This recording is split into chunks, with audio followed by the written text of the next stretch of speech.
Assalamualaikum warahmatullahi wabarakatuh. Berikut aksi nyata saya di modul 1.4 Budaya Positif. Bersama saya Rika Trisnawati, CGP Angkatan 5 Kabupaten Siak. Adapun aksi nyata yang saya lakukan yaitu membuat keyakinan kelas bersama kelas yang saya pimpin yaitu kelas 9A dan berbagi pemahaman mengenai budaya positif bersama rekan-rekan sejawat. Nah, membuat keyakinan kelas 9A ini kami lakukan dengan cara menuliskan. Silakan ditempel di papan tulis.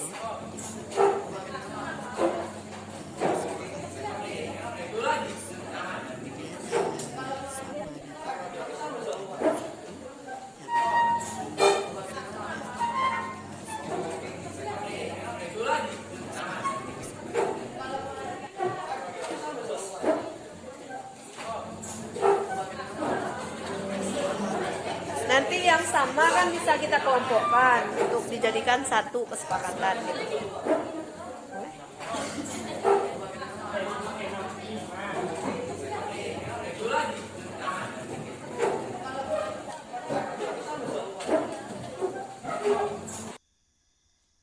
Kita lanjut dengan aksi nyata yang kedua yaitu berbagi pemahaman mengenai budaya positif.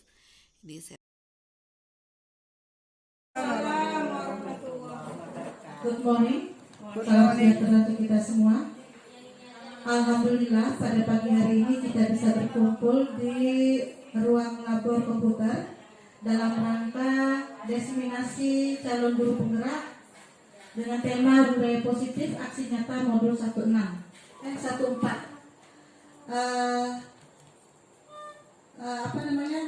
lupa pula kita ucapkan ucapkan salawat kepada Nabi Muhammad SAW. Mudah-mudahan kita mendapatkan syafaatnya nanti di yaumil akhir. Amin. Dia gugup nih karena syuting sebelumnya. Bapak Ibu, sebenarnya saya sangat mengharapkan hal ini dari kemarin kan sejak Rika ikut calon guru penggerak, berbagi ilmu sama kawan-kawan. Kalau kita lihat dari judulnya budaya positif ini masih masuk ke dalam PMM kita kemarin ya, modul kita kemarin. Nah, mudah-mudahan nanti dengan sudah disampaikannya materi ini, jadi nanti Bapak Ibu untuk mengisi modul budaya positif sudah bisa ada yang kita pegang untuk mengisi modul itu. Nah, jadi ini nanti tolong diikuti dengan sebaik-baiknya. Nah, kalau ada yang bertanya silakan bertanya, tapi jangan bertanya yang menjebak kawan. Kadang-kadang kan ada pula orang sifatnya seperti itu. Kita di sini mendukung teman kita untuk menjadi guru penggerak, dan mudah-mudahan nanti akan ada calon-calon guru penggerak lainnya. Jadi tidak hanya Rika sendiri di sekolah ini, jadi bisa berbagi. Kalau tidak salah kemarin saya cek untuk pendaftaran guru penggerak masih bisa sampai tanggal 30 September. Silahkan diikuti. Kalau untuk kepala sekolah kemungkinan kuotanya sudah tidak ada tahun ini, tapi saya nanti cek lagi. Saya ingin ikut juga. Welcome Bu Elvi, silakan.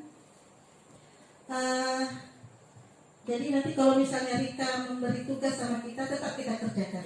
Mungkin ada nanti tugas itu yang harus dikumpulkan, siapa tahu ya. Jadi itu sajalah sambutan dari saya. Mudah-mudahan apa yang kita kerjakan pada hari ini mendapatkan keberkahan dan keridhaan dari Allah SWT, dan ilmu yang dibagi menjadi tambahan untuk kita, karena kita melaksanakan kurikulum merdeka ini tidak ada sosialisasi dari apapun, dari manapun, baik dari dinas, dari kementerian. Memang kita yang harus berusaha sendiri. Namanya kita juga merdeka berbagi dan merdeka berubah. Jadi mandiri kita. Kita tidak mendapatkan dana apapun, kita tidak mendapatkan bos kinerja seperti yang ada pada sekolah penggerak lainnya. Cuma walaupun tanpa dana mandiri maksudnya ya, walaupun tanpa dana dari manapun, dari pihak manapun, kita harus tetap juga bergerak dan semangat dalam melaksanakan kurikulum merdeka. Nanti juga akan tadi saya dapatkan link juga untuk mengisi survei sejauh mana kita sudah melaksanakan kurikulum mereka. Nanti saya share kalau memang Bapak Ibu disuruh mengisi survei tersebut. Akhir kata, wabillahi taufiq wal hidayah. Assalamualaikum warahmatullahi wabarakatuh. Waalaikumsalam warahmatullahi wabarakatuh. Terima kasih Bu atas waktu yang telah diberikan.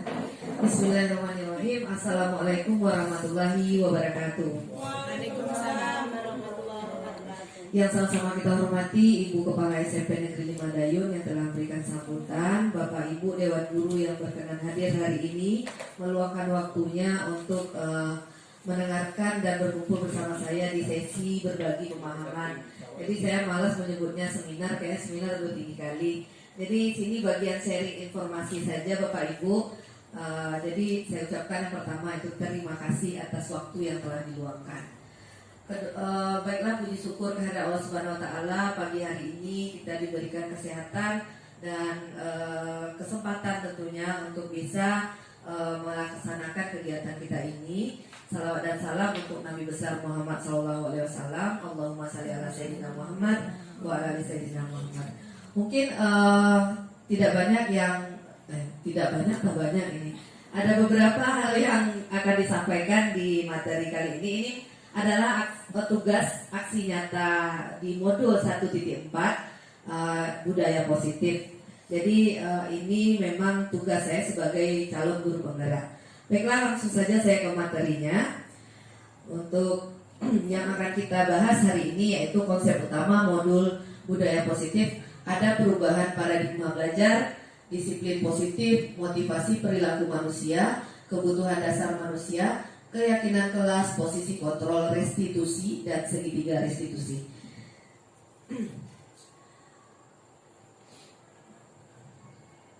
Oke, kita lihat pembelajaran paradigma baru. Nah, sekarang digencarkan untuk kurikulum kita yang sudah berubah juga dengan kurikulum merdeka, di mana ini adalah bentuk dari pembelajaran paradigma baru yang merupakan pembelajaran yang berorientasi pada penguatan kompetensi dan pengembangan karakter yang sesuai dengan nilai-nilai Pancasila. Kemudian pembelajaran paradigma baru memastikan praktik pembelajaran itu semua berpihak pada murid. Artinya apa? Sesuai yang dicanangkan oleh Mas Nadiem, Menteri Pendidikan kita, kurikulum yang pakai sekarang itu adalah kurikulum merdeka. Di mana merdeka di sini adalah membebaskan anak-anak untuk betul-betul mendapat haknya untuk pembelajaran yang sesuai dengan kebutuhannya dan bisa membuat mereka berkembang untuk mendapatkan kehidupan yang lebih baik di masa depannya. Nah, untuk profil nilai-nilai Pancasila tentunya dilihat dari profil pelajar Pancasila. Ada 6 karakternya, yaitu beriman dan bertakwa pada Tuhan Yang Maha Esa dan berakhlak mulia, berkebinekaan global, gotong royong, mandiri, kreatif, dan pennalar kritis. Saya rasa Bapak Ibu sudah kenal juga dengan ini. Kemudian apa perlunya budaya positif dalam pembelajaran paradigma baru? Hal-hal ini sebenarnya sudah pernah juga kita terapkan, tapi kita mungkin tak tahunya itu namanya apa. Nah, budaya positif merupakan perwujudan nilai-nilai atau keyakinan universal yang diterapkan di sekolah. Budaya positif ini tujuannya adalah untuk menuntun siswa melakukan hal positif sehingga dapat membentuk karakter baik yang kelak akan bermanfaat untuk mereka. Nah, dalam perwujudan budaya positif ini perlu rasanya disiplin positif. Nah, sebelumnya saya ingin bertanya kepada Bapak Ibu, apakah makna kata disiplin menurut Bapak Ibu? Ya, coba adakah Bapak Ibu? Ya pastilah ya, kita udah pasti sering ini kita harus disiplin.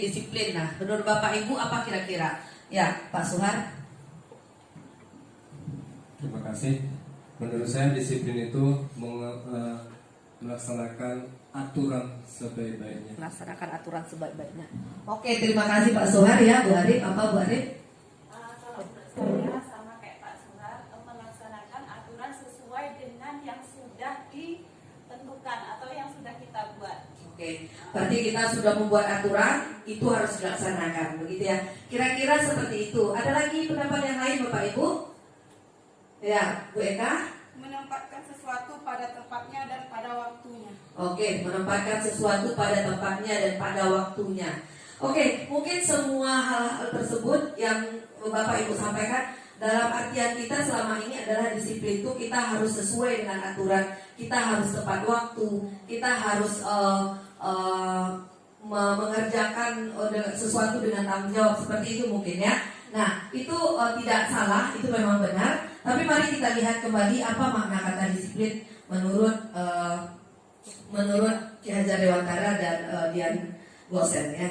Nah, makna disiplin positif di sini menurut Ki Hajar Dewantara dalam buku Konsepsi Keteladanan Sikap Merdeka setakat kelima tahun 2013 halaman 470, di mana ada kemerdekaan, disitulah harus ada disiplin yang kuat. Sesungguhnya disiplin itu bersifat self-disiplin, yaitu kita sendiri yang mewajibkan kita dengan sekeras-kerasnya. Tetapi itu sama saja, sebab jikalau kita tidak cakap melakukan self-disiplin, wajiblah penguasa lain mendisiplinkan diri kita. Dan peraturan demikian itulah harus ada di dalam suasana yang merdeka. Artinya, self-disiplin di sini artinya berarti disiplin diri. Disiplin berasal dari diri sendiri. Nah, menurut Dian Gosen menyatakan bahwa arti asli dari kata disiplin itu juga berkonotasi dengan disiplin diri dari murid-murid yang dapat membuat seseorang menggali potensinya menuju kepada sebuah tujuan, sesuatu yang dia hargai dan bermakna. Bagaimana cara kita mengontrol diri dan bagaimana menguasai diri untuk memilih tindakan yang mengacu pada nilai-nilai yang kita hargai. Jadi itu dari kedua pendapat ini dapat disimpulkan bahwa murid yang memiliki disiplin positif akan memiliki motivasi internal yang tinggi dalam menguasai diri untuk melakukan tindakan yang sesuai dengan nilai-nilai kebajikan universal. Sebagai pendidik, tugas kita apa? Tugas kita adalah untuk membimbing siswa kita memiliki disiplin diri yang berasal dari dirinya sendiri. Siswa dalam melakukan disiplin positif tidak terlepas dari motivasi yang ingin dicapai oleh siswa itu sendiri. Jadi mungkin begini, selama ini mereka itu disiplin mungkin faktornya masih dipengaruhi oleh karena dorongan dari luar, karena paksaan, bukan berasal dari diri mereka sendiri. Contohnya, mereka misalnya datang ke sekolah tepat waktu karena takut dihukum. Nah, seperti itu yang kejadian ya Bapak Ibu. Jadi apapun alasannya, apapun tindakan yang kita buat, ternyata ada alasan kita, ada motivasi kita untuk melakukan tersebut. Mari kita lihat ada 3 motivasi perilaku manusia menurut Dian Gosen dalam bukunya. Jadi yang pertama itu adalah untuk menghindari ketidaknyamanan atau hukuman. Yang kedua, untuk mendapat imbalan atau penghargaan dari orang lain. Yang ketiga, untuk menjadi orang yang mereka inginkan dan menghargai diri sendiri dengan nilai-nilai yang mereka percaya. Contoh, Bapak Ibu kita sering kan ditugaskan misalnya mengikuti MGMP, betul kan ya? Nah, tujuan Bapak Ibu pergi mengikuti kegiatan MGMP itu apakah satu, karena memang disuruh kepala sekolah dan takut kalau nggak berangkat nanti ditegur. Yang kedua, saya pengen cari sertifikat lah.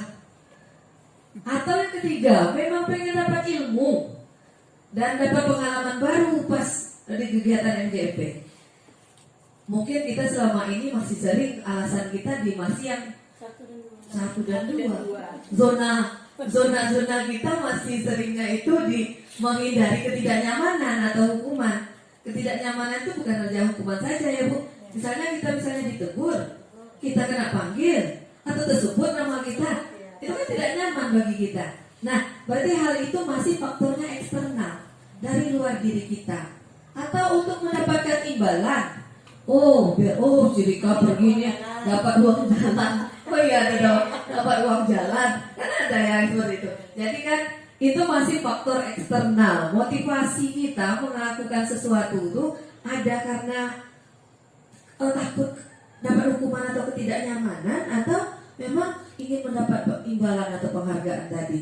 Nah, sebenarnya kalau kita orang yang memang menghargai diri kita sendiri, tentu motivasi kita untuk melakukan sesuatu itu adalah yang nomor 3. Memang itu untuk menjadi orang yang kita inginkan. Dan itu bagian dari menghargai diri kita. Contoh, kita datang ke sekolah nih tepat waktu. Kira-kira apa alasannya itu? biar nggak kena tegur sama Bu Irma. Apa kira-kira Bapak Ibu? Kalau saya tanggung jawab. Oke, karena tanggung jawab ya. Kak. Oke, berarti kan merasa itu berarti kita tanggung jawab itu menghargai diri kita kan. Nah, kalau kita datang ke sekolah karena terlambat biar jangan diomeli atau kawan nanti ngebut, jadi itu cuma alasannya masih faktor eksternal. Jadi mudah-mudahan kita ini bagian juga untuk introspeksi diri saya, dan tentunya mudah-mudahan apa yang mendasari kita melakukan sesuatu setidaknya itu memang dari faktor internal kita. Kita ingin menghargai diri kita sendiri, apalagi kita misalnya kalau telat, kalau kita ini kan guru ya, digugu dan ditiru, nanti kita telat, kita marahi anak-anak yang telat, sementara kita telat kayaknya nggak cocok, nggak sinkron kan gitu. Jadi kalau ketika kita menghargai diri kita, mudah-mudahan apa yang kita lakukan itu memang jadi ikhlas lah, mungkin balikkan ke agama kita, jadi dapat pahala lah tentunya ya. Oke, kita lanjut. Nah, dari ketiga jenis motivasi tadi, kalau kita masih kita bahas diri kita ya. Nah, manakah yang paling banyak mendasari perilaku murid-murid kita saat ini? 1 dan 2, berarti sama ya. Jadi rata-rata mereka tuh masih karena menghindari ketidaknyamanan, takut dihukum, ataupun pikir lah biar disayang sama Bu Eka gitu kan ya. Atau yuk kita tolonglah Bu Jum, biar nanti Bu Jum senang gitu kan. Jadi itu karena ingin dapat penghargaan gitu ya, bukan karena dari kesadaran mereka sendiri. Tapi mungkin juga ada nomor 3 ya. Mungkin ya, pasti ada. Tapi setidaknya pasti ada. Di setiap diri kita itu kan nilai-nilai kebaikan yang tertanam, mungkin dari didikan orang tua di rumah, didikan lingkungan sekitar, itu pasti ada yang akan membuat kita mempunyai disiplin, memotivasi perilaku yang memang berasal dari diri kita. Oke, mari kita lihat studi kasus yang pertama ini Bapak Ibu. Ibu Ambar, guru wali kelas 2A di SD Pelita Hati, sedang bingung menghadapi ulah salah satu murid di kelasnya, Doni nama muridnya. Beberapa anak di kelas 2A telah datang padanya dan mengeluhkan Doni seringkali meminta bekal makan siang mereka dengan paksa. Jika Bapak Ibu menghadapi situasi seperti Ibu Ambar, apa yang akan Bapak Ibu lakukan? Menurut Bapak Ibu, kira-kira apa alasan Doni melakukan itu? Nah, jadi si Doni nih sering ganggu kawannya, diambilnya bekal makan siang kawannya. Jadi teman-temannya ngadu nih sama si ibu wali kelasnya. Nah, kira-kira menurut Bapak Ibu, apa alasan si Doni melakukan itu dan bagaimana menghadapinya? Nah, ya.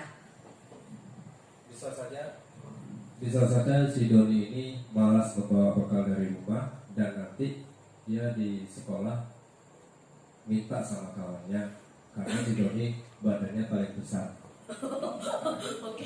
Oh, biar takut kawannya, jadi kawannya takut dikasih lah. Oh gitu. Ada yang lain Bapak Ibu? Oke, terima kasih Pak Suar ya Bu Muji. Kalau saya mungkin yang pertama bisa memanggil Doni dan bertanya kenapa dia suka melakukan hal seperti itu, dalam artian dia suka meminta bekal kepada anak yang lain. Di samping kita memanggil Doni sehingga tahu alasannya, kita juga akan memberikan kepada kawan-kawan yang lain yang mungkin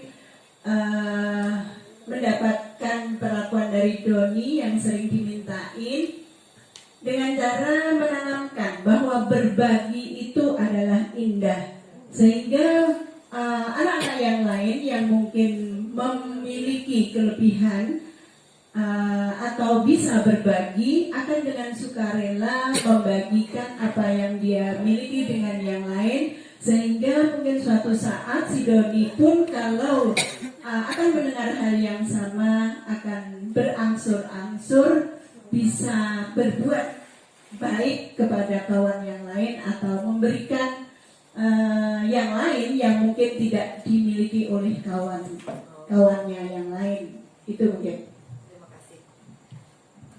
Oke, terima kasih. Udah ada Pak Suar tadi bilang kan kalau si Doni malas, jadi karena dia berasa dia paling baga, minta aja punya temannya kan gitu. Nah, kalau menurut Bu Muti, kalau sebagai Bu Ambar, jadi kita panggil dulu Doni ya Bu, kita tanya apa alasannya begitu. Tapi ini kan dia sering memaksa ya. Jadi mungkin ya. Jadi ada alasan tentunya anak berbuat sesuatu. Mungkin ya ada sesuatu dalam dirinya mungkin yang tidak terpenuhi. Mungkin seperti itu ya yang dimaksud oleh Bu Mudi tadi. Dan sebagai mungkin Bu Mudi menerapkan mungkin yang hal-hal positif untuk mereka. Jadi si Doni dipanggil, apa alasannya ditanyai, kemudian ke teman-teman yang lain diberi pengertian. Seperti itu. Oke, kita lihat. Ternyata ada kebutuhan dasar manusia yang harus terpenuhi atas segala tindakan mereka yang mereka lakukan. Jadi setiap anak itu ketika melakukan sesuatu wajib, dan mereka punya alasan pasti, itu wajib kita tanyakan sebenarnya. Karena ada mungkin kebutuhan dasar yang belum terpenuhi. Apa kebutuhan dasar manusia itu? Ada 5. Kebutuhan untuk bertahan hidup. Kebutuhan yang kedua yaitu kasih sayang dan rasa diterima, penguasaan atau kebebasan, dan yang terakhir ada kesenangan. Nah, kita lihat kasus si Doni tadi. Nah, begini Bapak Ibu. Jadi apabila si Doni tadi ketika ditanya oleh Ibu Ambar, kenapa kok memaksa meminta bekal temannya, dijawabnya lah yang pertama, karena ia lapar dan orang tuanya tidak membawakannya bekal makan siang. Maka ketika seperti ini, kalau alasannya ini yang disampaikan si Doni, berarti kebutuhan pertamanya nggak terpenuhi. Kebutuhan dasar untuk bertahan hidup. Kalau dia tidak makan, terus dia lapar, takutnya dia nanti lemas begitu. Jadi apa yang ada dekat dia dimakanlah, dimintalah. Seperti itu kira-kira. Jadi kebutuhan dasar yang sedang berusaha si Doni penuhi adalah kebutuhan untuk bertahan hidup. Itu yang pertama kalau alasannya karena lapar dan orang tuanya tidak memberi bekal. Kita nggak tahu, entah orang tuanya memang sibuk sekali sampai bekal anak pun nggak disiapkan. Nah, kita juga nggak tahu. Nah, yang kedua, apabila Doni menjawab bahwa alasannya mengambil bekal temannya karena dia merasa senang temannya jadi memperhatikannya, kan gitu ya. Kalau dia ngambil terus orang pasti perhatian sama dia. Nah, ini ketika temannya itu melaporkan kepada guru jadi memperhatikan Doni. Akhirnya dipanggil orang tua Doni. Orang tuanya jadi perhatian sama si Doni. Berarti dia tidak terpenuhi kebutuhan dasarnya yang mana yang membutuhkan kasih sayang dan rasa diterima. Jadi anak-anak itu ternyata dia butuh kasih sayang, butuh diperhatikan, butuh diakui, diterima gitu di lingkungannya. Nah, itu yang kedua kalau alasannya seperti itu. Kalau alasan si Doni itu adalah dia merasa hebat karena temannya jadi takut. Nah, ini yang bilang udah Sohar tadi. Ya, bilang Pak Sohar tadi, oh dia merasa juga gitu ya. Oh, jadi ini bagian membuat takut teman-temannya, maka sebetulnya Doni sedang berusaha juga memenuhi kebutuhannya. Apa kebutuhan yang dipenuhinya? Kebutuhan penguasaan. Jadi kita nih, kebutuhan manusia nih, sifat dasarnya tuh ada pengen menguasai orang lain. Nah, ini kira-kira. Kemudian yang keempat, coba kita lihat. Bila jawaban Doni dalam kasus itu adalah merasa bosan dengan bekal makanan yang dibawakan ibunya dari rumah, karena ibu selalu membawakan bekal yang sama aja. Jadi ingin mencoba makanan teman-teman yang lain yang beraneka ragam. Berarti ini kebutuhan dasar yang ingin dipenuhinya adalah kebebasan. Dari bosan, mana tahu ibunya kasih bekal cuma telur dadar aja terus tiap hari. Yang bosan anak-anaknya bapak ibu, pasti mereka pengen yang lain. Jadi itu dia kebutuhan kebebasan. Yang terakhir, bila Doni menjawab bahwa ia melakukannya karena iseng aja, main-main aja pun. Nah, kemudian ia senang menikmati ekspresi wajah teman-temannya yang kesal karena diambil makanannya, dan menurut dia ekspresi teman-temannya itu lucu. Maka berarti Doni sedang berusaha memenuhi kebutuhan akan kesenangan. Jadi katanya dia bersenang-senang tuh. Banyak kan anak-anak kita kalau ditanya alasannya apa? Jepret mata kawan. Apa alasannya? Main-main. Ya kan Bu? Berarti ada kesenangan yang belum terpenuhi dari diri mereka. Itu kira-kira. Jadi ada 5 kebutuhan dasar manusia tadi. Itulah yang terjadi pada anak-anak kita. Dan kita pun seperti itu. Mari kita lanjut. Kemudian bagaimana menghadapi anak-anak dengan segala tingkah lakunya. Ini yang 5 posisi kontrol yang sedang kita mainkan sebagai guru dan tenaga pendidik di sekolah. Yang pertama adalah ada posisi kontrol itu sebagai penghukum, ada pemberi rasa bersalah, ada sebagai teman, ada sebagai pemantau, dan yang terakhir manajer. Kira-kira Bapak Ibu yang mana yang paling bagus itu posisinya? Manajer. Teman? Manajer. Manajer. Teman. Teman. Oke, kita lihat ya. Coba kita lihat video berikut. Coba perhatikan ya Bapak Ibu. Bagi anak-anak, silakan PR yang kemarin Ibu berikan diletakkan di meja. Anton, kamu sudah mengerjakan belum? Belum mengerjakan saya, Bu. Kamu selalu ya nggak ngerjain PR. Sekarang kamu duduk di depan, lalu tulis. Saya berjanji tidak akan mengulangi lagi. Saya berjanji akan berusaha menjadi murid yang rajin belajar sampai pelajaran saya selesai. Itu kejadian yang pertama Bapak Ibu. Jadi Anton tidak membuat PR tadi. Hari ini ada tugas ya. Ada yang belum mengerjakan? Anton, kamu sudah mengerjakan? Belum, Pak. Kamu nggak ngerjain tugas ya? Kamu mau jadi apa nanti? Kamu lihat sekolah ya sih? Coba bayangkan orang tuamu betapa kecewanya sama kamu. Kamu itu sudah kelas 5, harusnya bertanggung jawab sama dirimu sendiri. Ini yang kejadian yang ketiga. Maaf, Bu. Saya terlambat. Ya udah, nanti jangan diulangi lagi ya. Ini kira-kira apa? Kalau kamu rajin, ibu senang melihatnya. Ya, Udah. kali kamu ya maksudnya. Tos dulu dong. Teman. Wah, jadi kalau aku terlambat lagi, nggak apa ya? Gak apa-apa ya. Gak apa-apa ya, kadang-kadang. Kamu kok gak pakai baju olahraga? Bapak catat, kamu sudah 3 kali loh gak ikut olahraga bulan ini. Iya, Pak. Sudah 3 kali berarti saya dapat sanksi, Pak. Ini yang terakhir. Ini, Bu. Saya mengumpulin tugas. Maaf ya, Bu. Saya terlambat mengumpulin tugas. Kenapa kamu terlambat mengumpulkan tugas? Iya, Bu. Saya kalau sore udah ke warung. Gak sempat ngerjain tugas. Kira-kira nih, apa yang bisa kamu perbaiki supaya kamu bisa mengerjakan tugas tepat waktu? Coba, kapan biasanya kamu membantu ibu jualan? Setiap bener sampai di malam. Bagaimana kalau kamu membuat jadwal? Kapan kamu akan mengerjakan tugas? Oh gitu ya, Bu. Coba nih, Bu. Terima kasih, Bu. Oke, itu ada 5 situasi. Yang pertama tadi si Anton nggak ngerjakan tugas, gurunya langsung suruh berdiri duduk di depan, tulis saya begini. Tidak akan melakukan lagi kesalahan itu, itulah intinya. Nah, kira-kira itu posisinya di mana? Kalau kita lihat dari posisi kontrol yang penghukum, pemberi rasa bersalah, teman, pemantau atau manajer. Itu penghukum. Jadi anak kita hukum. Sama misalnya hukuman ini bisa bersifat verbal ataupun fisik ya Bapak Ibu. Jadi nggak cuma fisik saja. Hukuman itu lebih ada juga yang verbal gitu. Nah, rata-rata kegiatan orang penghukum ini dia.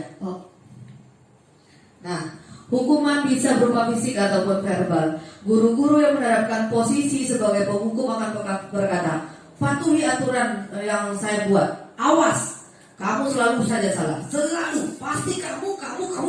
Nah, gitulah, menunjuk-nunjuk, suara tinggi ya. Beri itu mata melotot. Ini saya sendiri. Jari menunjuk-nunjuk mengerti. Jadi itu posisi sebagai penghukum ternyata Bapak Ibu. Nah, kemungkinan hasilnya pada murid kita apa? Ternyata kemungkinan murid itu marah, mendendam, atau bersifat agresif. Bisa jadi sesudah kembali murid itu duduk akan mencoret-coret bukunya, meja tulis, ya, dan lain-lain hal buruk yang bisa dilakukan. Atau sepulang sekolah dicegat kita di jalan, atau motor kita dikempesi, ya kan? Jadi itu sifat-sifat agresif dari siswa kalau tidak menerima dihukum. Ada dulu kejadiannya, nantang saya bertumbuk di luar kan, itu karena menghukum tadi. Jadi mungkin anak ada yang bersifat agresif, itulah muncul kejadiannya. Nah, kalau situasi yang kedua tadi Bapak Ibu, si bapak-bapak gurunya tadi, nah si Antonnya katanya, gak ingat kamu orang tuamu begitu, saya kecewa denganmu. Nah itu rasanya sebagai pembuat merasa bersalah. Jadi kalau pada posisi ini kata-kata yang keluar itu lembut Bapak Ibu. Ibu sangat kecewa denganmu nak. Ini Pak Yon sering ini. Berapa kali Bapak harus memberitahu kamu. Gimana coba kalau orang tua kamu tahu kamu berbuat gini? Apa kamu gak kasihan? Langsung dia lari, tidak. Oke, jadi nada suaranya itu memelas, halus, sedih ya. Bahasa tubuhnya mungkin dibelai anak nih kan. Nah, padahal kita membuat merasa bersalah dalam dirinya. Kalau efeknya pada murid apa hasilnya? Ya murid jadi merasa bersalah, ya karena telah mengecewakan, merasa gagal, tidak menjadi orang yang baik dan bisa membahagiakan orang lain. Jadi murid merasa menekan perasaannya, akhirnya tertekan, memendam sesal. Jadi mungkin saja dia terduduk, terdiam, ternyata lama-lama dipendam bisa meledak juga. Maka akibatnya mungkin lebih parah daripada anak-anak yang agresif di posisi penghukum tadi. Jadi ini sebabnya kalau kita di posisi kontrol membuat merasa bersalah. Lanjut. Kalau sebagai teman yang kejadian ketiga ini tadi ya, kita kan teman ya. Nah, ini guru-guru nih biasa teman tapi mesra gitu. Ayo bantulah demi bapak ya, demi ibu ya, coba lah nak, tolong lah nak gitu kan. Ayo tidak ingin, ayo ingat tidak bantuan bapak selama ini. Bapak kan sering tolong kamu tolong bapak lah gitu kan. Nah, ini nada suaranya ramah, akrab, bercanda, bahasa tubuh tuh ya merapat pada murid, mata dan senyum jenaka sering kita keluarkan. Jadi kita beranggapan itu teman kita ya. Nah hasilnya apa? Murid itu ya senang gak? Jadi ini kalau di posisi kita sebagai teman ini dampaknya ada dua, ada hal positif, ada negatif. Ketika dampaknya positif dia akan merasa akrab dengan bu guru, pak guru gitu. Kalau yang negatifnya dia akan bergantung kepada kita. Ya, besok tuh aku terlambat aja lah. Nanti kan yang pikir Bu Rika sayang sama aku, teman sama aku kok. Kan kadang-kadang ada yang seperti itu jadinya. Jadi dia bergantung kepada kita. Ya? Pasti. Jadi kita merasa disayang dan merasa diperhatikan. Jadi katanya kita temannya. Seperti itu. Ya. Nah, kejadian yang keempat tadi ini sebagai pemantau. Jadi dia jelas nih, data-data ada. Nih, menurut catatan ibu kamu udah sekian kali nih. Wah, omongan seperti itu tuh. Peraturannya apa? Apa yang sudah kita sepakati? Konsekuensinya apa? Sanksinya apa? Itu berarti berdasarkan data dan fakta-fakta yang ada. Jadi orang yang dengan posisi pemantau, jadi peraturan-peraturan yang sudah ada konsekuensinya. Kemudian pertanyaan yang diajukan ya seperti itu. Peraturannya apa? Apa yang telah kamu lakukan? Sanksi atau konsekuensi apa yang kamu dapat setelah kamu melakukan kesalahan? Nah, ini bukti nih kayaknya nih kalau di sekolah kita nih. Jadi pemantau sangat mengandalkan perhitungan, catatan, data yang digunakan sebagai bukti atas perilaku seseorang. Posisi ini akan menggunakan stiker, slip catatan, daftar, dan cekal. Jadi ada catatannya mereka. Nah, kalau pada pemantau ini ada suaranya datar nih, bahasa tubuhnya formal. Jadi ekspresinya datar juga. Nah, tapi hasilnya ada. Murid memahami konsekuensi yang harus dijalankan karena telah melanggar salah satu peraturan.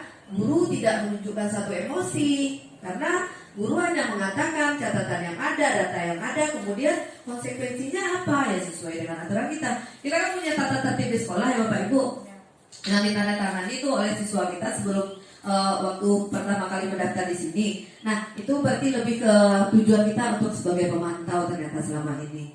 Ya, nah ada kita yang menerapkan ini, ada yang belum, tapi ini lumayan baik ketimbang tadi yang posisi penghukum ataupun membuat rasa bersalah bahkan teman tadi ya. Nah yang terakhir posisi yang paling baik itu adalah ibu bapak ibu posisi sebagai manajer ya. Nah posisi terakhir adalah posisi di mana guru berbuat sesuatu bersama dengan murid, mempersilahkan murid mempertanggungjawabkan perilakunya, kemudian mendukung murid agar dapat menemukan solusi atas permasalahan sendiri. Seorang manajer akan berkata, apa yang kita yakini, kembali ke keyakinan kelas. Jadi ada hal-hal yang diyakini nilai kebenarannya, itu yang akan kita tanyakan kepadanya. Kenapa kamu terlambatnya? Alasan kita tanya dulu ya. Tuh, ada rasanya nggak keyakinan yang kamu langgar? Dan tidak sesuai dengan tindakanmu? Oh ada bu, kita udah sepakat kemarin kita nggak akan pernah terlambat.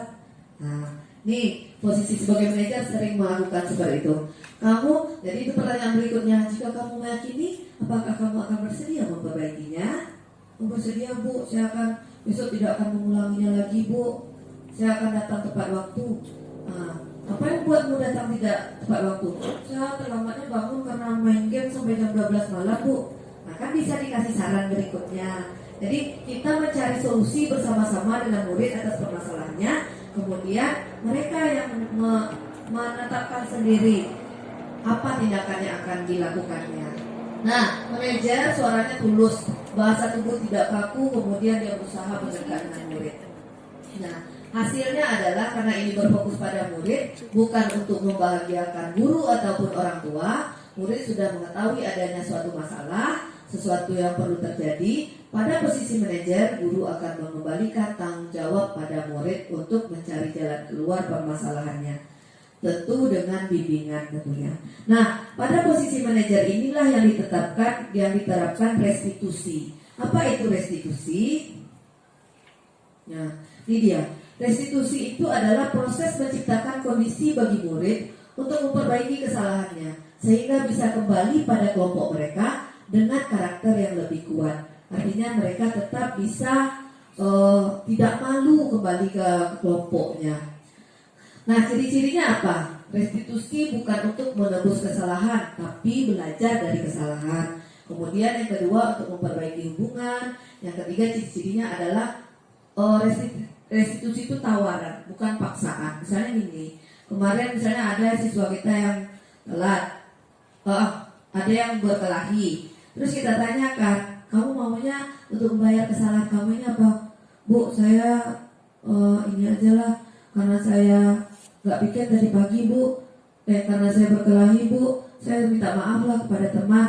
Nah, itu termasuk dia ingin memperbaiki hubungan dan tawaran kan dari dia, bukan kita yang paksa mereka untuk berbaikan. Seperti itu kira-kira. Nah, kemudian untuk menuntun dan melihat ke dalam diri, mencari kebutuhan dasar yang mendasari tindakan mereka tadi, kembali ke 5 kebutuhan dasar tadi. Kemudian cara yang paling baik tentunya restitusi ini untuk menyadari kesalahan dan perbaikinya. Kemudian restitusi fokus pada karakter bukan tindakan. Kemudian lebih menguatkan, fokus pada solusi dan mengembalikan murid yang berbuat salah pada kelompoknya. Jadi tidak mempermalukan mereka tentunya. Nah, ada segitiga restitusi, langkah-langkah yang bisa kita terapkan untuk melakukan restitusi jika siswa kita ada yang bermasalah. Yang pertama adalah dari bawah ya Bapak Ibu, menstabilkan identitas. Nah, saat menstabilkan identitas ini, setiap orang, jadi kita akan keluarkan kalimat-kalimat yang seperti ini. Pasti setiap orang punya kesalahan, kemudian dia bukan satu-satunya yang berbuat salah. Misalnya gini aja lah, dia terlambat, kita panggil. Bagian kita menstabilkan identitas dengan cara misalnya, kenapa kamu kok terlambat hari ini Pati? Saya tadi bu, bapak saya telat mengantarkan saya. Dia pergilah antar adik dulu. Itu bagian kita menstabilkan. Jadi oke, ibu paham. Mungkin setiap orang pasti pernah terlambat seperti kamu. Itu bagian menstabilkan identitasnya. Kemudian nggak cuma Pati kok yang terlambat, teman-teman yang lain mungkin ada yang terlambat. Tapi, seterusnya kita ikuti langkah yang kedua, validasi tindakan yang salah. Kamu tentu punya alasan kenapa melakukan itu. Adakah cara yang lebih efektif untuk mendapatkan apa yang kamu butuhkan? Misalnya, kalau seperti terlambat tadi, jadi kalau validasi tindakannya apa alasannya udah ditanya tadi. Bisa nggak Pati kalau misalnya bapaknya ngantar kamu duluan ketimbang adikmu, biar kamu nggak terlambat. Kan itu bagian kita menanyakan apa alasannya melakukan kesalahan, kemudian kita tidak menghakiminya. Nah, yang ketiga, menanyakan keyakinan. Menurut Palti, ada nggak keyakinan kelas yang rasanya nggak sesuai dengan tindakan Palti tadi? Oh iya Bu, kan sesuai peraturan kesepakatan kita nggak boleh telat. Nah kan gitu misalnya. Nah, kita tanyakan sama dia, jadi bagaimana? Kamu akan selanjutnya akan bagaimana? Biarlah Bu, besok saya nggak akan terlambat lagi. Jadi dari dalam dirinya kita gali hal-hal seperti itu. Jangan kita yang paksakan. Besok kamu jangan terlambat. Awas kalau terlambat. Kupantai kau. Itu udah dari posisi penghukum kita kembali. Bukan posisi sebagai manajer yang harusnya menerapkan segitiga restitusi. Jadi ini dia langkah-langkah. Jadi awalnya kita stabilkan identitas, validasi tindakan yang salah, dan tanyakan keyakinan. Kira-kira untuk membayarnya apa misalnya? Kalau dia bilang dia akan besok tidak akan terlambat lagi, oke, kita terima itu. Selanjutnya apa berarti? Biarlah Bu, saya akan terlambat 10 menit. Nanti saya keluarnya telat juga 10 menit. Itu kan kita harapkan dari dia keluarnya. Nah, seperti itu kira-kira penerapan segitiga restitusi. Nah, jadi dalam hal apa beda hukuman, ada konsekuensi, ada restitusi. Nah, kalau kembali ke posisi kontrol tadi, sebaiknya kita di posisi yang keempat, kelima ya Bapak Ibu, ke pemantau ataupun manajer. Jadi kita tidak sebagai penghukum, tidak membuat merasa bersalah. Walaupun kita banyak di posisi itu sekarang, saya pun menyadari diri saya kayaknya masih belum sampai ke tahapan. Ada sih menerapkan restitusi, tapi belum konsisten. Mungkin setelah hari ini mudah-mudahan kita diberi kesabaran dan keikhlasan, jadi kita bisa untuk tetap berbuat hal terbaik buat anak-anak didik kita. Nah, apa beda identitas, hukuman, konsekuensi, dan restitusi? Kira-kira ini akan muncul. Ada identitas gagal, ada identitas sukses. Nah, kalau konsekuensi dan restitusi itu jelas baik. Kalau pemantau itu kan lebih ke konsekuensi ya. Nah, kalau manajer itu lebih ke restitusi. Nah, hukuman itu biasanya perilaku pasif agresif meningkat jadinya. Kemudian sistem tidak akan berjalan bila murid tidak takut. Jadi kita menerapkan takut dulu pada murid, baru bisa jalan sistem kita. Itu kalau penetapan hukuman. Kemudian berlaku hanya pada sebuah institusi, tidak berlanjut pada kehidupan nyata. Begitu aja, di sini dia takut, tempat lain tidak, kan gitu. Nah, iya bisa juga dengan guru ini takut, dengan yang lain tidak. Nah, gitu. Peraturannya adalah kamu harus. Nah, seperti itu kira-kira. Atau murid akan membenci peraturan jadinya. Ya, kan ada gitu ya, guru yang ditakuti, ada yang tidak takuti sama sekali. Jadi ya itu karena proses, baginya masih kita di posisi yang belum tepat mungkin.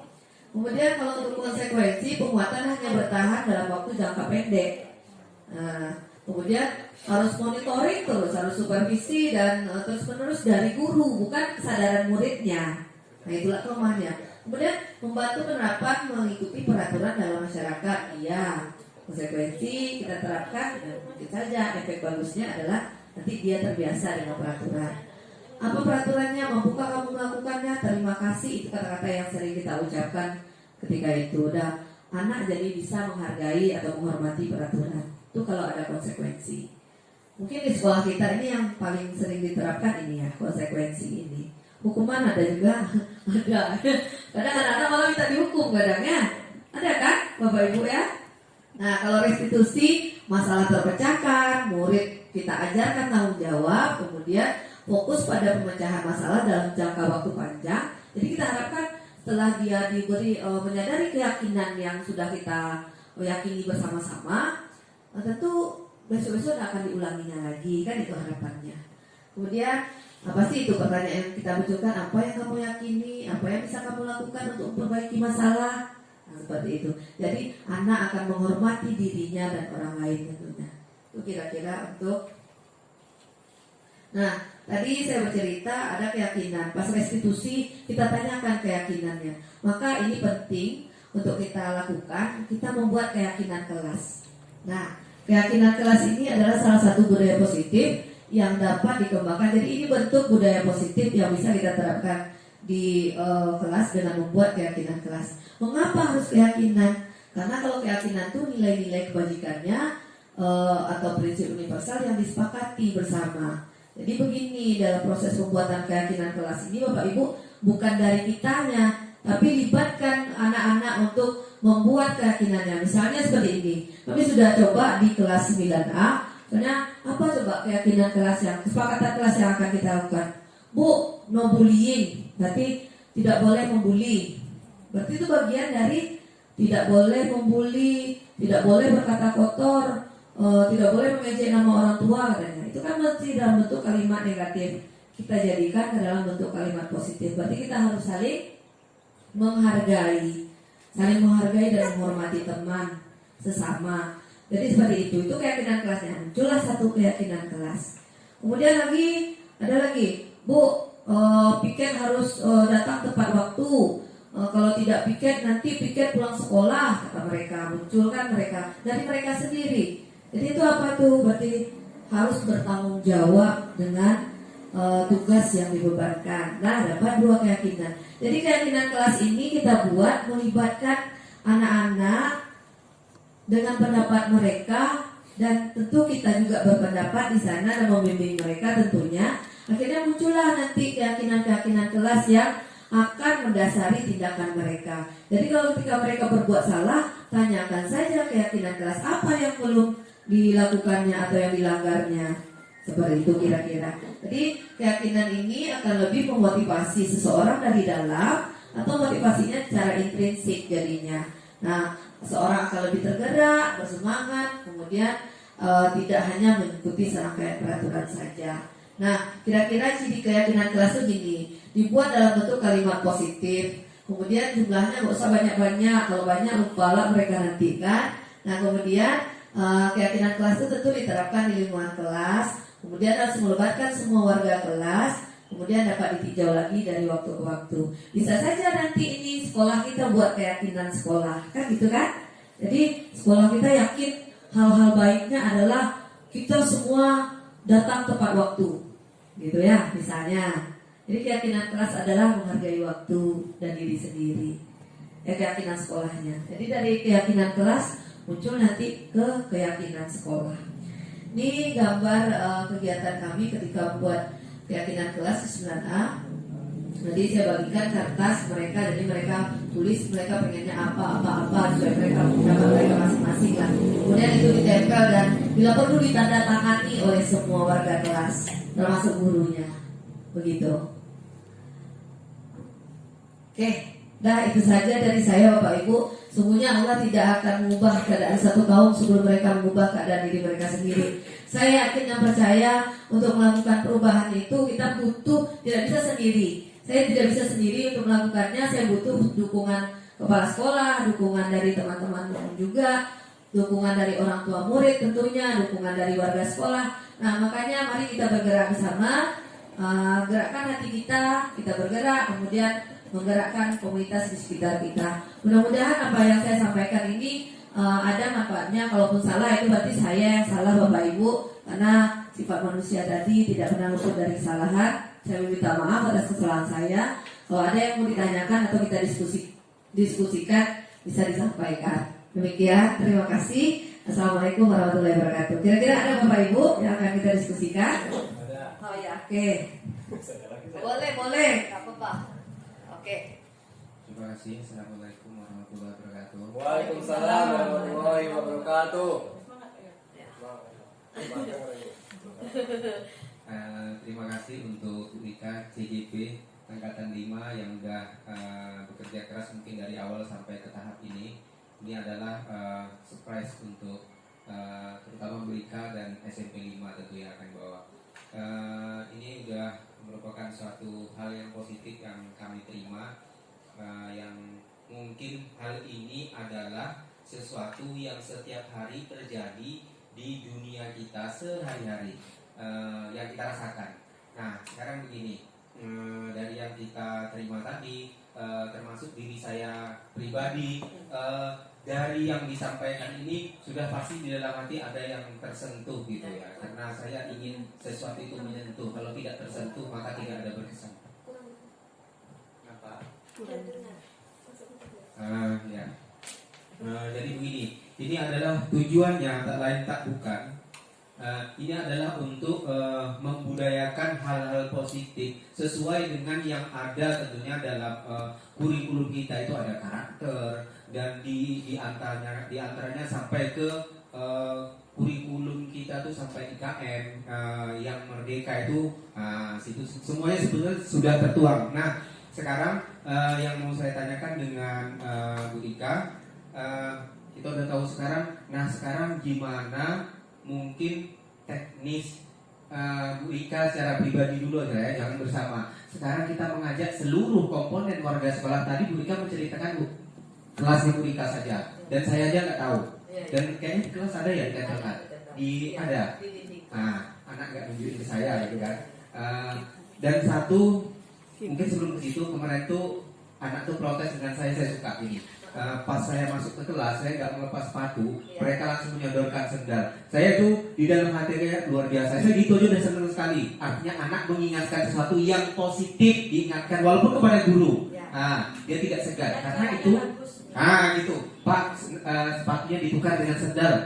Gitu. Kemudian saya masuk di kelas sebelahnya. Waktu itu saya masuk sepatu nggak ada ingatin. Ternyata setelah itu nggak ingatin, saya sengaja saya pancing gitu kan. Ternyata saya bilang nggak ada pengen ngingetin saya nih, sepatu saya masuk. Ternyata mereka diam aja. Ternyata di kelas mereka tidak ada yang seperti itu. Satu. Kemudian saya bilang sediakan tolong sendal. Saya kalau ada sendal saya akan ganti. Artinya gitu. Jadi itu ada seperti konsekuensi gitu kan. Nah sekarang tugas Bu Ika terutama nomor 1 bukan warga sekolah dulu. Sekarang ini Bu Ika itu tadi untuk kelasnya saja, kebetulan di wali kelasnya. Nah sekarang untuk bersama, sehingga itu bukan hanya untuk Bu Ika dan 9A saja, tapi untuk bersama gimana mungkin teknisnya supaya mungkin dari yang sederhana adalah yang mudah dipahami, yang mudah diterapkan. Terima kasih. Mohon penjelasannya.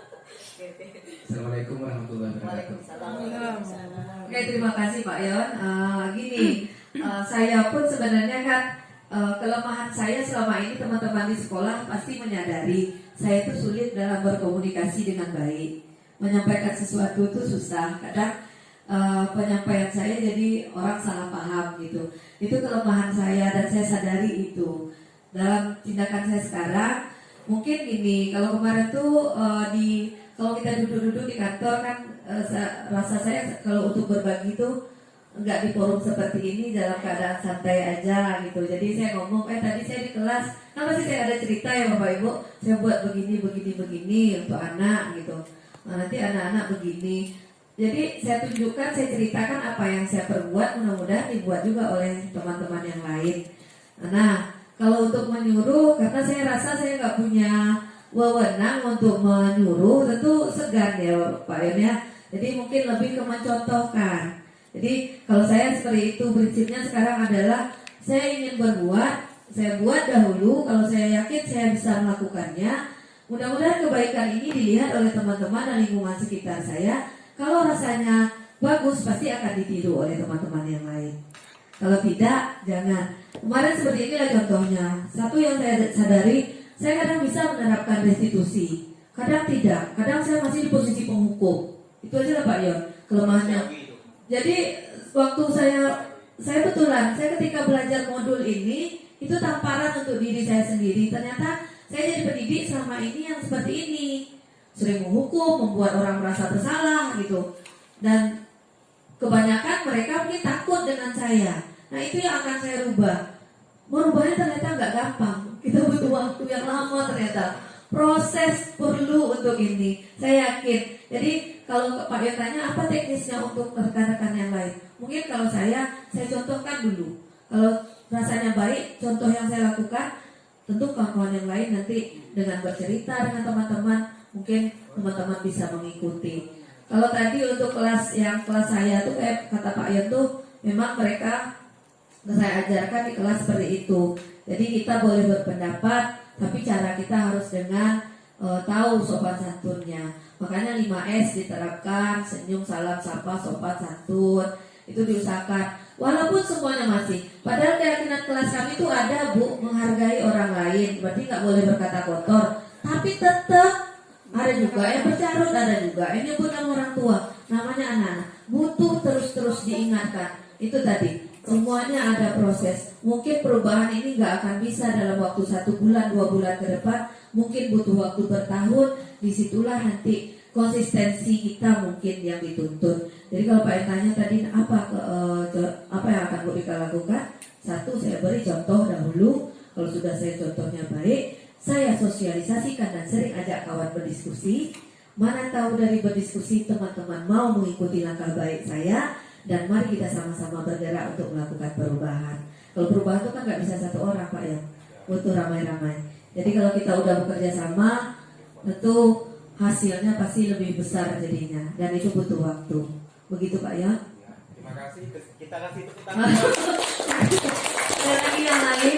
Ya, Ibu. Oke, sebenarnya saya ini bukan dari saya ya. Meskipun Bu Rika mencontohkan di kelas dan cerita ke kami, setelah saya hari apa tuh masuk ke kelas saya untuk mengenai keyakinan itu tanpa bimbingan saya bahkan ya, mereka juga membuat kesepakatan bersama, tapi sayangnya baru ditulis di papan tulis, tidak ditempelkan, sehingga ketika dihapus kelas saya itu mungkin lupa. Nah, itu mungkin kelemahannya. Saya tidak tahu mereka itu dapat dari mana. Mungkin ketika ibu masuk ke kelas itu menceritakan dan mungkin memberikan pengarahan, nah, mereka terus berbuat gitu. Kemarin itu ada 3 poin saya sendiri termasuk diantaranya jika tidak piket maka mereka harus menyelesaikan di pagi hari, mereka harus menyelesaikan di siang hari. Itu sudah dibuat oleh kelas saya tanpa bimbingan saya, mereka sendiri bahkan gitu. Ketika saya masuk setelah mungkin Bu Rika atau siapa ya itu ditulis di papan tulis. Jadi saya tanya, ini tadi kesepakatan siapa yang apa gitu kan. Jadi termasuk Bila di situ kami Bu katanya gitu.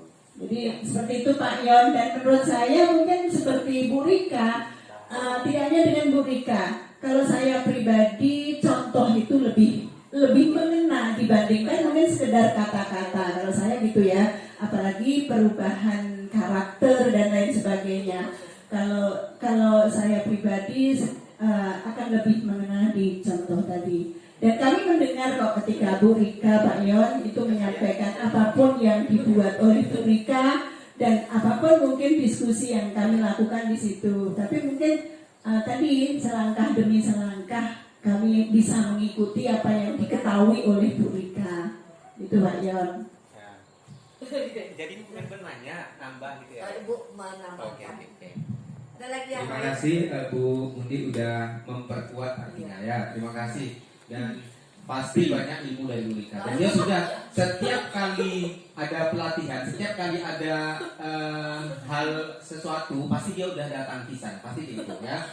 Itu namanya kita bernalar kritis. Mandiri dan bernalar. Oke, ya, terima kasih. Oke, terima kasih Pak Yon.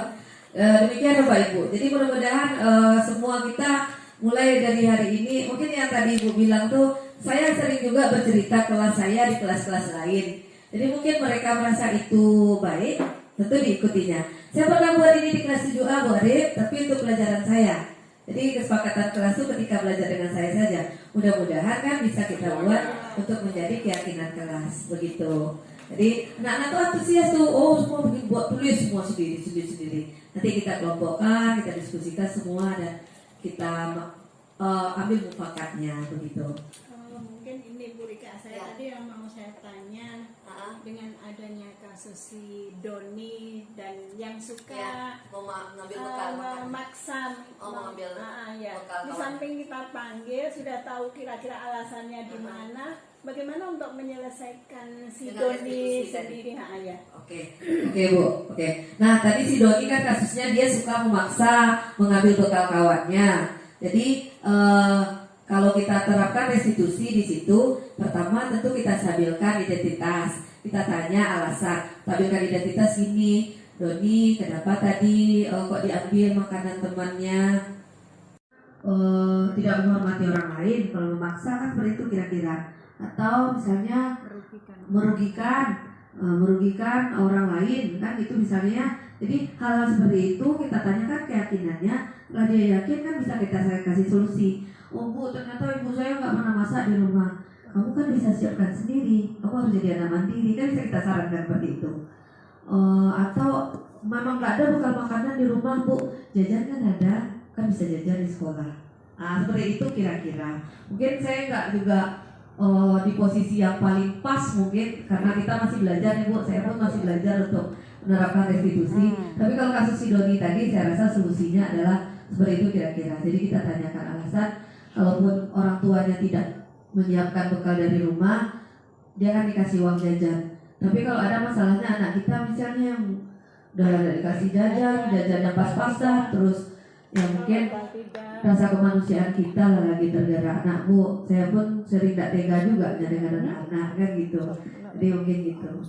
Itulah kira-kira Bu. Terima kasih. Ada lagi yang lain? Udah kayaknya. Oh sedikit, sedikit dari Pak Surat.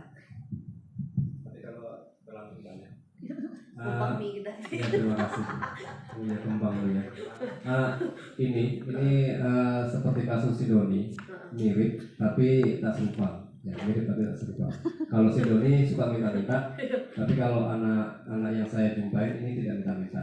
Cuman alasannya, saya bertanya sama mereka, kenapa anak kamu tidak membawa bekal?